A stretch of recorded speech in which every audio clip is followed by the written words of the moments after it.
Dalam pandemik COVID-19, kali ini bersempena dengan sambutan Bulan Kebangsaan, Belia Prihatin cakna masyarakat Misi Malaysia Gembira. Ya, kita ingin berkongsi kepada anda berkenaan program ini dipanggil sebagai Misi Malaysia Gembira. Jadi dua tetamu kami bawakan di studio merupakan tulang belakang kepada program ini. Selamat datang diucapkan kepada Muhammad Amir Afiq selaku Pengarah Komunikasi Strategik Misi Malaysia Gembira. Juga di hujung sana kami bawakan Paul Ian Kwa selaku Timbalan Ketua Sekretariat Misi Malaysia Gembira. Ya, selamat pagi. Terima kasih bersama kami dalam Summit Malaysia pada pagi ini untuk julung-julung kalinya. Okey, saudara Amir, untuk kita nak bercerita tentang misi Malaysia Gembira ini, tapi sebelum tu ia dianjurkan oleh Kelab Belia Prihatin. Betul. Mungkin boleh share ataupun kongsikan sedikit tentang Kelab Belia Prihatin ni, Amir. Okey, bismillahirrahmanirrahim. First of all, terima kasih kerana menjemput kami datang hari ini. Kelab Belia Prihatin ini asal usulnya daripada Perintah Kawalan Pergerakan 3.0 lah. Sebab waktu tu kita tahu banyak kita tengok Malaysia tengah macam orang bersedia duduk rumah. Ya. So saya dengan rakan-rakan kita orang buat satu, kita berfikir untuk macam apa kita boleh bantu orang-orang sekarang ni. Sebab yalah, kita kalau ada rezeki lebih pun dalam agama mengajar untuk berkongsi kan. Ya. So masa peringkat awal tu kita nampak ada kempen White Flag campaign, Ya.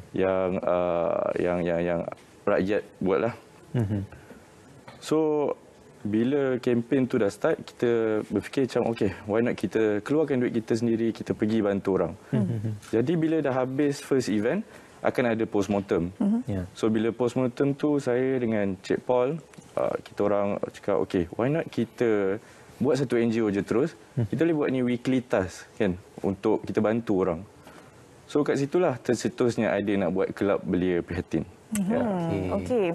Jadi bila tertubuhnya kelab ini, seterusnya pasti ada banyak program-program dilaksanakan. Jadi kita ingin berkongsi pada anda berkenaan program Misi Malaysia Gembira. Paul, kongsikan dengan lebih lanjut berkenaan program ini. Okay, so basically Misi Malaysia Gembira ni, kita ada dua benda kita nak touch on. So one is larian Misi Malaysia Gembira.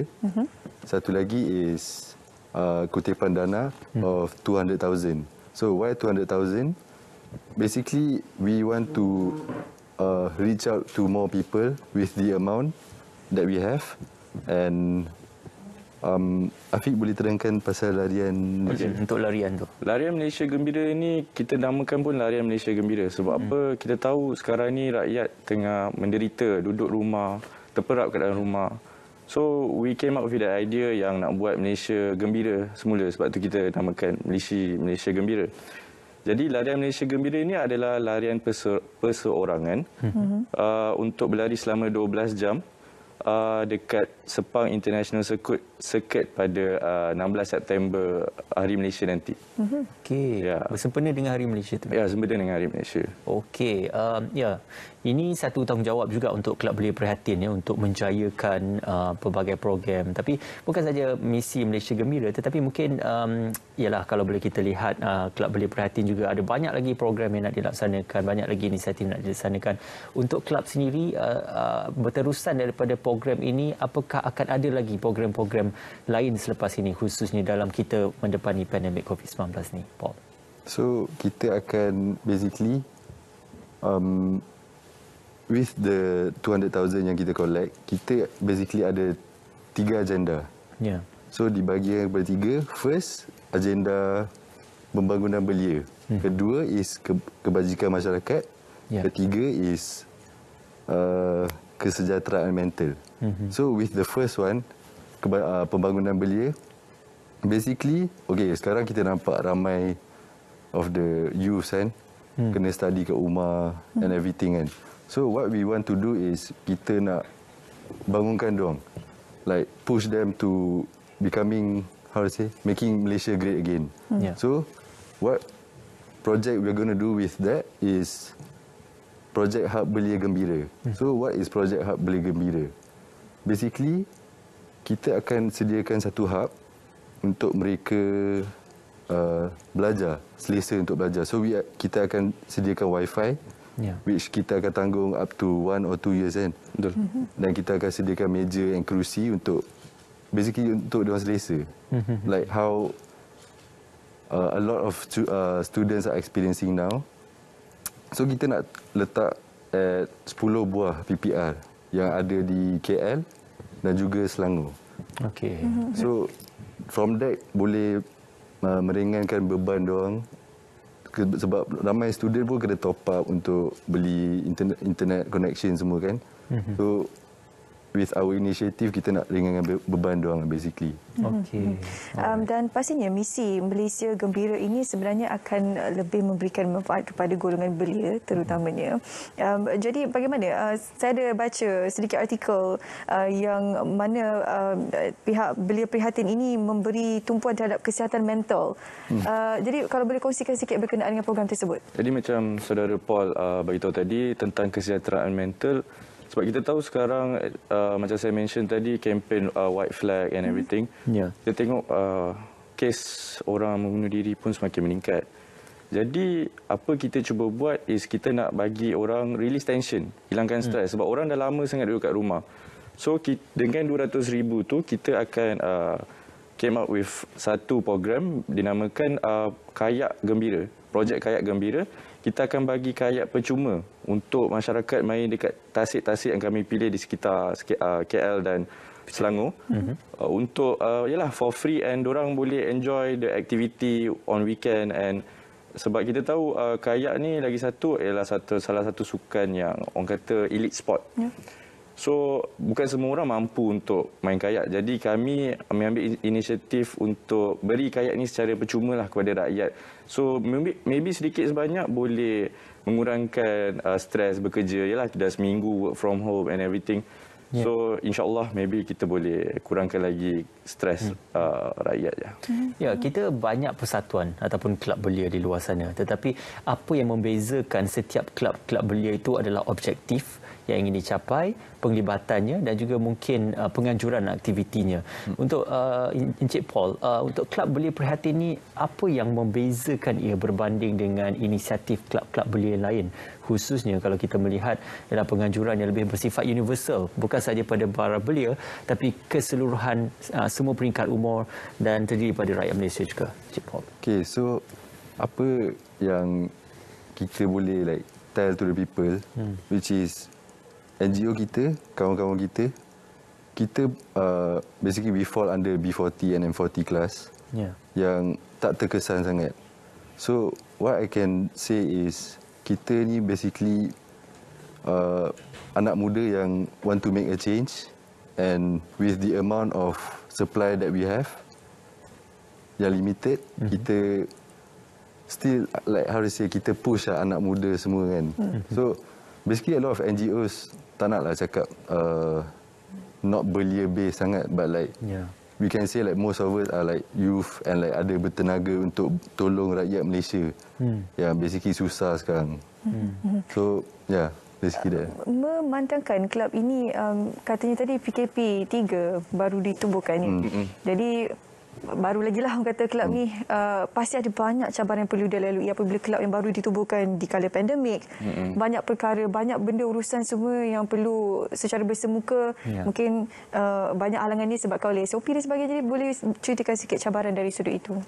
Cabaran kami waktu PKP 3.0 ni sebab ialah pergerakan kita terhad. Kalau nak bawa 10 orang keluar pun tak boleh, maybe 2-3 orang. Tapi macam saya cakap tadi, dengan niat nak membantu orang, insyaAllah mesej tu sampai. Jadi cabaran yang kita hadapi adalah setakat ini bila nak keluar lah, tak dapat nak bawa manpower yang ramai kan. So alhamdulillah dengan bantuan rakan-rakan dan keluarga kita dapat capai jugalah, even though pergerakan tu terhad. Ya, misi Malaysia Gembira ni kan dia macam satu konotasi yang sebenarnya membawa vibe yang positif kerana di sebalik pandemik ini kita tak mahu rakyat kita masih lagi terus dibelenggu dengan kesedihan dan juga kebimbangan. Jadi mengapa memilih terms ataupun terma Malaysia Gembira? Apakah kita ingin membawa dan juga mengharapkan kegembiraan yang kita kecapi, yang kita nikmati sebelum pandemik ini akan dapat dikembalikan, akan dapat dizahirkan seperti sebelum ini, Paul? So kenapa misi Malaysia Gembira? So basically, like you said, kita nak kembali ke Malaysia yang gembira. So our NGO kita akan bergerak slowly. So first is this project. So in the future kita akan bring in more initiative untuk macam mana kita nak tolong rakyat Malaysia untuk be happy again. So for us this is a starting point, and we hope to grow more and help more in the future. Berapa ramai sebenarnya ahli belia prihatin ni? Okey, macam saya cakap tadi, kita tubuhkan pada peringkat awal PKP 3.0. So alhamdulillah lah, sebab saya pun agak terkejut dengan orang kata impak yang dibeli oleh rakan-rakan dan ahli keluarga semua. Setakat ini kami memang base di Lembah Kelang, di Selangor dan Kuala Lumpur. Dan bila mesej tu sampai ke kawan-kawan yang lain di luar bandar, so kita ada juga di Kelantan, di Johor Bahru, dan total ahli kita alhamdulillah setakat ni ada 280 orang. Oh, that's quite huge untuk itu yang saya rasa agak orang kata memberangsangkanlah benda yang kita nak buat tu menjadi, and message tu sampai dekat kawan-kawan even dekat luar bandar. Okey. Dia punya julat umur tu ataupun range umur untuk penyertaan tu sekarang ni berapa umur untuk Kelab Belia Prihatin? Umur kita sebenarnya sebab kita anak-anak muda kan. So kalau yang dah habis sekolah rasanya join untuk membantu, boleh join. Jadi kita akan cakap 18 hingga ke 30, 35, actually tak kisah. Janji niat tu hanya untuk membantu rakyat lah. Jadi kita akan, kalau boleh, kalau ada anak muda yang betul-betul nak bantu orang daripada peringkat awal umur kan, contoh habis SPM, boleh join kami, tak ada masalah. Okey. cara penyertaannya kalau apa boleh kongsikan untuk Kelab Belia Prihatin dan juga aktiviti misi Malaysia Gembira, Paul? Basically boleh contact kita. So boleh DM kita ataupun layari Facebook kita, boleh contact and cakap kita nak join. So kita akan involvekan korang with giving. Kita ada satu projek Bako Gembira ni. So what is Bako Gembira? Basically sebelum ni kita pernah bagi starting tu kita bagi 120 boxes to people yang abang-abang taksi semua tu, sebab it doesn't have to be white flag. Sebab kita pun tahu diorang very hard working and like taxi driver pun tak earn so much kan. So kita just bagi kat diorang Bako Gembira, which is a food supply package. So Bako Gembira ni kita akan continue. It's a one-off thing lah. Basically kita pergi hantar dan we hope to make a change for people's life lah. So if you guys nak join pun, like, it will be great lah. Wow. Pengalaman. Kita masih belia, Syu. Ya, setakat ini masih belia lagi. Bolehlah kita sertai nanti untuk sama-sama memeriahkan lagi program Misi Malaysia Gembira. Okey, sudah pastinya belia hari ini bukan saja pemimpin hari esok tetapi pemimpin hari ini juga. Terima kasih Encik Amin, terima kasih kepada Encik Paul kerana bersama dengan kami. Kita ucapkan selamat berjaya untuk Kelab Belia Prihatin dan juga Misi Malaysia Gembira untuk